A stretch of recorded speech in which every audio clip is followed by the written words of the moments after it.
சிறந்த உணவு. ஹாய் குட்டீஸ், எப்படி இருக்கீங்க? விடுமுறையை எப்படி கொண்டாடிட்டு இருக்கீங்க? உங்க நண்பர்களுடன் விளையாடி ஜாலியா இருங்க. சரி, உங்களுக்கு ரொம்ப பிடிச்ச உணவு எது? நம்ம கதையில் சிறந்த உணவை கண்டுபிடிச்சாங்களான்னு படிச்சு தெரிஞ்சுக்கோங்க.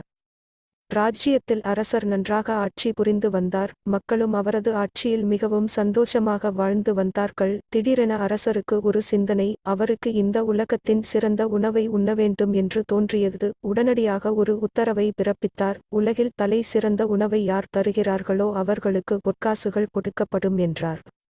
இதை கேள்விப்பட்ட சமையல்காரர்கள் குஷி ஆனார்கள். நாடெங்கிலும் இந்த செய்தி பரவ ராஜ்ஜியத்தை நோக்கி சமையல்காரர்கள் புறப்பட்டார்கள். போட்டி ஆரம்பமாகி முதல் நாள் ஒருவர் அரசருக்கு ராஜ போக உணவை அளிக்கிறார். அதை உண்ட அரசருக்கு இது நான் எப்போதும் சாப்பிடும் உணவு போலத்தான் இருக்கிறது என தோன்றியது. இல்லை, இது சிறந்த உணவு இல்லை என அந்த சமையல்காரரை புறக்கணித்தார். மறுநாள் வேறு நாட்டில் இருந்து சமையல்காரர் வந்தார். அரசருக்கு பிடித்த உணவை கேட்டு வைத்து கொண்டு அதை அவரது பாணியில் செய்து அசத்தினார். ஆனால் அதுவும் அவருக்கு பிடிக்கவில்லை. வரிசையாக ஒவ்வொரு நாட்டில் இருந்து சமையல்காரர்கள் வந்தார்கள். யாராலும் அரசர் எதிர்பார்த்த உணவை கொடுக்க முடியவில்லை. அந்த ராஜ்ஜியத்தை சுற்றி பார்க்க வந்த வாலிபன் ராஜு இந்த போட்டியை கேள்விப்பட்டு அவனும் கலந்து கொள்ள முடிவு செய்தான். அரசரிடம் சென்றான். அவர் என்ன உணவு கொண்டு வந்திருக்கிறாய் என்று கேட்க, இல்லை அரசே, நான் தயாரிக்கும் உணவை நீங்கள் சாப்பிட வேண்டுமானால் 3 நாட்கள் தண்ணீரை தவிர வேறு எதையும் உணவாக எடுத்துக் கொள்ளக்கூடாது, அதை சொல்லத்தான் வந்தேன் என்றான் ராஜு. அதிர்ச்சி ஆனார் அரசர். இருந்தாலும் சிறந்த உணவை சாப்பிடுவதற்காக நான் இதை செய்கிறேன் என்று ஒப்புக்கொண்டார்.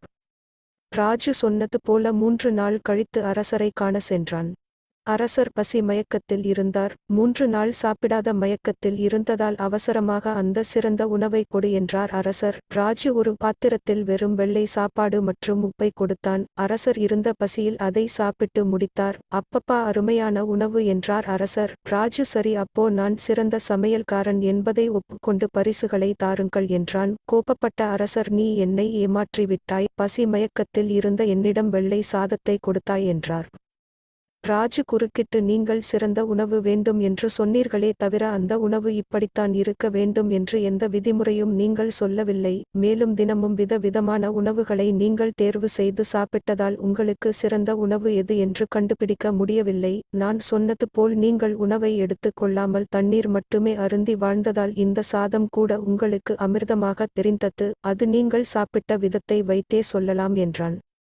ஒரு நொடி மெய்மறந்த அரசர் உண்மையை ஒப்புக்கொண்டார். ராஜுவின் அறிவைக் கண்டு அவனை தனது அரசவையில் ஒரு மந்திரியாக அமர வைத்தார். ராஜுவும் அதை சந்தோஷமாக ஏற்றுக்கொண்டான். ஆகையால் குழந்தைகளே, ஒரு பொருளின் அருமை அது நம்மிடம் இல்லாமல் இருக்கும் போது தான் தெரியும். அது உணவாக இருக்கலாம், உங்கள் நண்பர்களாக இருக்கலாம். முடிந்தவரை அதன் மதிப்பை உதாசீனப்படுத்தாதீர்கள்.